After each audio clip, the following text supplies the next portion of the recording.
Assalamualaikum warahmatullahi wabarakatuh. Kepada Bunda Dr. Sri Sulistyo Rini MPD yang saya hormati, serta teman-temanku kelas B yang saya cintai dan saya sayangi. Perkenankan kami dari kelompok 4, saya Rani Susanti sebagai host, dan ketiga rekan saya yang pertama yaitu Rina Rohiana, Bu Nurul Hidayah, dan Bu Sarifah Aksantin akan mempresentasikan makalah kami yang berjudul yang pertama yaitu MUPEL IPA dalam kurikulum 2013, analisis keterkaitan atau relevansi buku guru dan buku siswa, serta miskonsepsi IPA. Belakang masalah IPA yang diajarkan sesuai dengan hakikatnya, yaitu sebagai proses, produk, sikap, dan teknologi akan menjadi sarana untuk mengembangkan aspek kognitif, afektif, dan keterampilan proses sains melalui rentetan pembelajaran di bangku sekolah. Hal ini sejalan dengan diberlakukannya kurikulum 2013 yang bertujuan untuk membentuk insan Indonesia yang produktif, kreatif, inovatif, dan afektif melalui penguatan sikap, pengetahuan, dan keterampilan yang terintegrasi. Namun, sejauh ini masih terdapat banyak hambatan dalam penerapan pembelajarannya di sekolah, terutama di tingkat sekolah dasar. Salah konsep, miskonsepsi, muncul dari pengalaman sehari-hari dan sulit sekali diperbaiki. Apabila guru mengajar tanpa memperhatikan miskonsepsi siswa yang sudah ada dalam kepalanya sebelum mengalami proses pembelajaran di sekolah, maka guru tidak akan berhasil menanamkan konsep IPA yang benar. Oleh karena itu, perlu adanya antisipasi sejak dini secara konsisten untuk melakukan pembenahan pembelajaran, mulai dari analisis kesalahan konsep sampai pada mencari solusi alternatif mengenai bagaimana miskonsepsi dalam pembelajaran IPA sehingga dapat diatasi. Rumusan masalah. Yang pertama, bagaimanakah MUPEL IPA dalam kurikulum 2013? Yang kedua, bagaimanakah analisis keterkaitan atau relevansi buku guru dan buku siswa? Yang ketiga, bagaimana miskonsepsi dalam pembelajaran IPA? Tujuan.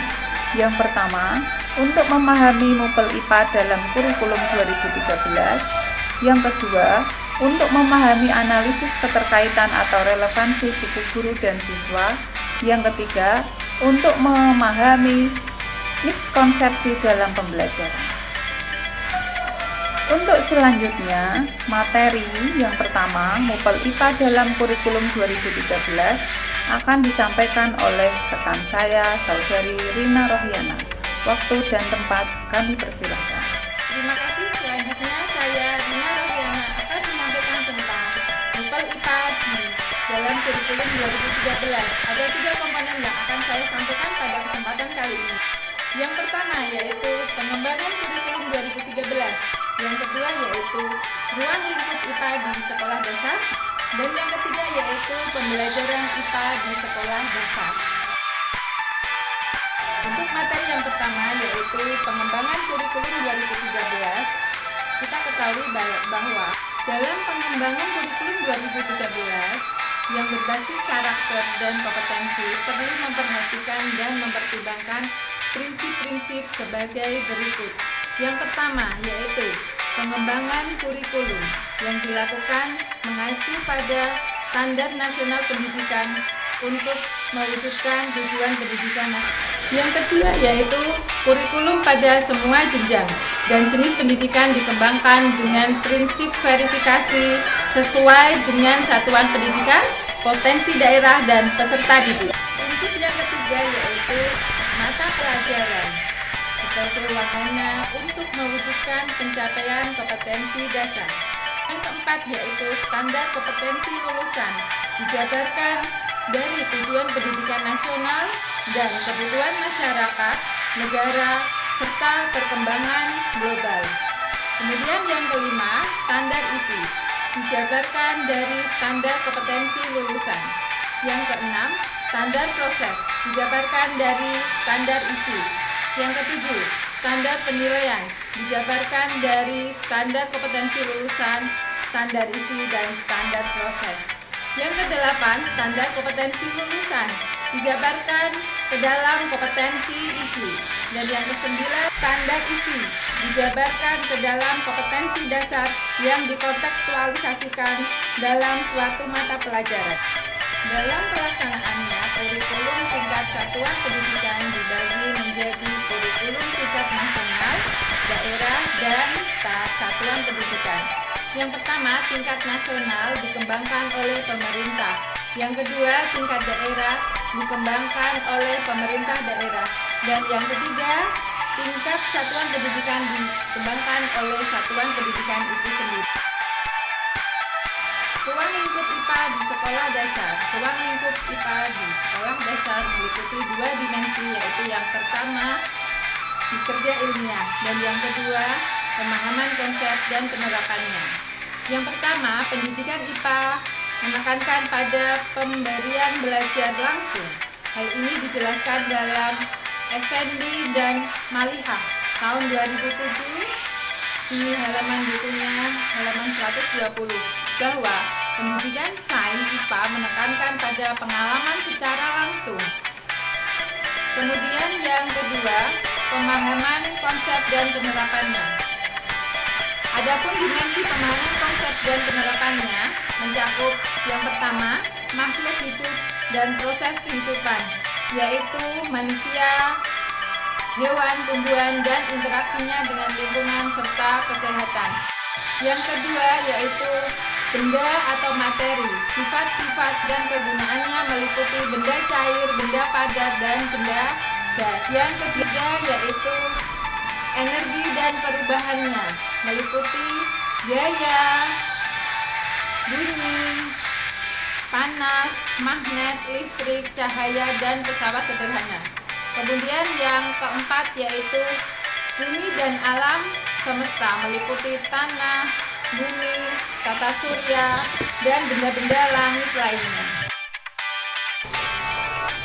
Kemudian materi yang ketiga yaitu pembelajaran IPA di sekolah dasar.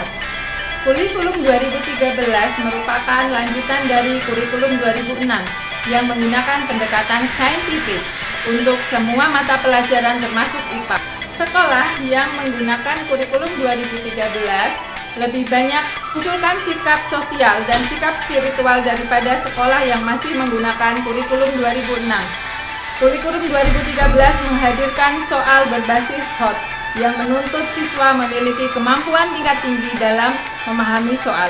Kurikulum 2013 dalam tingkat satuan pendidikan menggunakan pendekatan pembelajaran tematik terpadu dari mulai kelas 1 hingga kelas 6. Pembelajaran tematik ini ada di berbagai kompetensi dari berbagai mata pelajaran.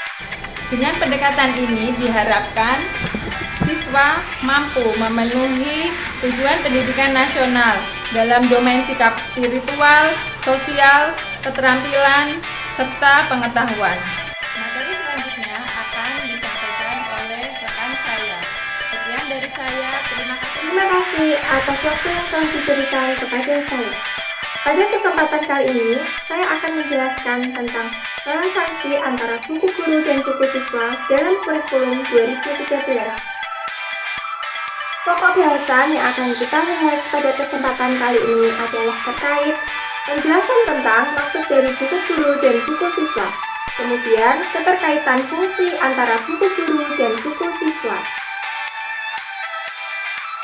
Sebelum kita memahami apa yang dimaksud buku guru dan buku siswa, marilah kita pahami terlebih dahulu apa yang dimaksud dengan buku teks pelajaran. Buku teks pelajaran menurut Peraturan Menteri Pendidikan Nomor 8 Tahun 2016 adalah sumber pelajaran utama untuk mencapai kompetensi dasar dan kompetensi inti yang dinyatakan layak oleh Kementerian Pendidikan dan Kebudayaan untuk digunakan dalam satuan pendidikan. Menurut tata cara, buku guru merupakan pedoman bagi guru dalam melaksanakan pembelajaran yang meliputi persiapan, pelaksanaan, penilaian, serta pedoman penggunaan buku siswa. Kemudian, Pak Tarsono juga menjelaskan buku siswa. Buku siswa merupakan buku sumber belajar bagi siswa yang memuat judul bab dan informasi kompetensi dasar yang sesuai dengan topik pada setiap bab.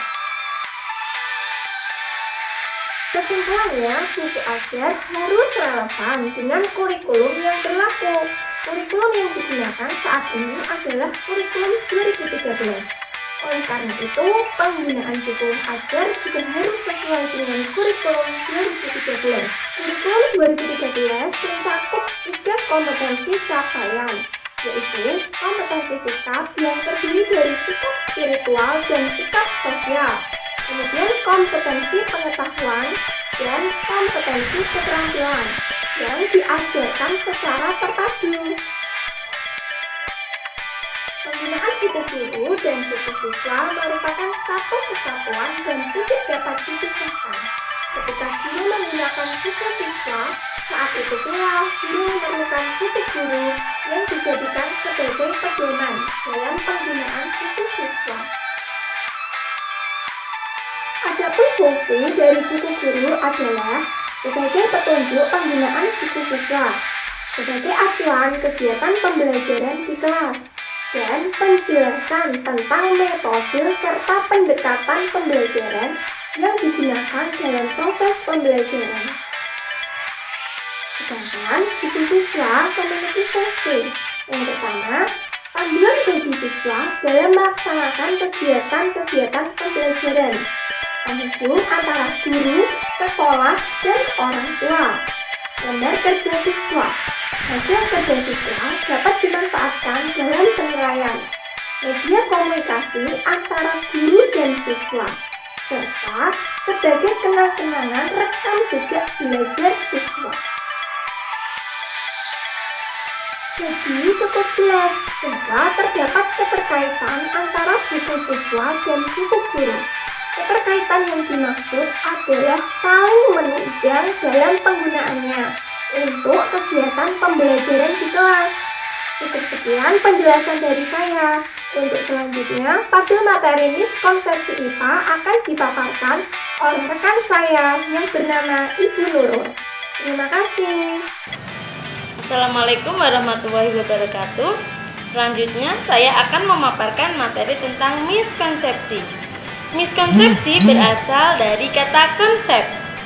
Konsep adalah benda-benda, kejadian-kejadian, situasi-situasi, ciri-ciri yang memiliki ciri khas dan terwakilkan dalam setiap budaya oleh suatu tanda atau simbol. Konsepsi adalah konsep yang sesuai dengan kesepakatan para ilmuwan, tidak menyimpang serta tidak menimbulkan hipotesis lain yang dapat menimbulkan konflik. Sedangkan prakonsepsi adalah sejumlah ide-ide atau gagasan yang sudah didapatkan sebelumnya. Sedangkan miskonsepsi adalah kesalahan atau ketidaksesuaian antara gagasan atau konsep dengan pengertian ilmiah yang diterima oleh para ahli. Penyebab terjadinya miskonsepsi. Yang pertama, prakonsepsi yang dimiliki oleh siswa itu sendiri. 2. Pembelajaran yang dilakukan oleh guru. Dan yang ketiga, bahan ajar yang digunakan. Solusinya adalah 1. Mengenali dan menggali pengetahuan awal siswa. 2. Menganalisis bahan ajar yang digunakan. 3. Melakukan refleksi terhadap cara atau strategi mengajar yang telah dilakukan. Contoh miskonsepsi IPA, yaitu pada pembelajaran IPA kelas 4 tema 1 subtema 1. Miskonsepsi yang pertama, yaitu siswa mengalami kesalahpahaman bahwa bunyi hanya dapat merambat di udara saja, dan di dalam benda cair dan benda padat tidak terdengar bunyi. Konsep yang sebenarnya adalah bunyi dapat merambat melalui benda padat, benda cair, dan benda gas atau udara. Upaya mengatasinya adalah siswa melakukan percobaan membuktikan bahwa bunyi dapat merambat melalui benda padat, benda cair, dan benda gas. Miskonsepsi yang kedua, yaitu siswa beranggapan bahwa bunyi lebih cepat merambat melalui benda gas dibandingkan benda cair. Konsep yang sebenarnya adalah zat padat akan merambat lebih cepat daripada benda gas atau udara. Karena kecepatan rambat benda itu tergantung pada suhu dan jenis mediumnya. Berdasarkan jenis medium kerapatan benda padat itu lebih besar dibandingkan benda gas atau udara. Benda padat memiliki volume yang tetap. Upaya mengatasinya yaitu melakukan percobaan untuk membuktikan bunyi lebih cepat merambat melalui benda padat. Terima kasih kepada teman-teman yang telah menyampaikan materinya. Selanjutnya kami persilahkan kepada teman-teman yang lain untuk menanggapi, baik itu pertanyaan, saran, kritik, ataupun tambahan bagi kelompok kami. Terima kasih, kami akan menunggu pertanyaan, saran, atau tanggapan pada forum diskusi Sunan. Assalamualaikum warahmatullahi wabarakatuh.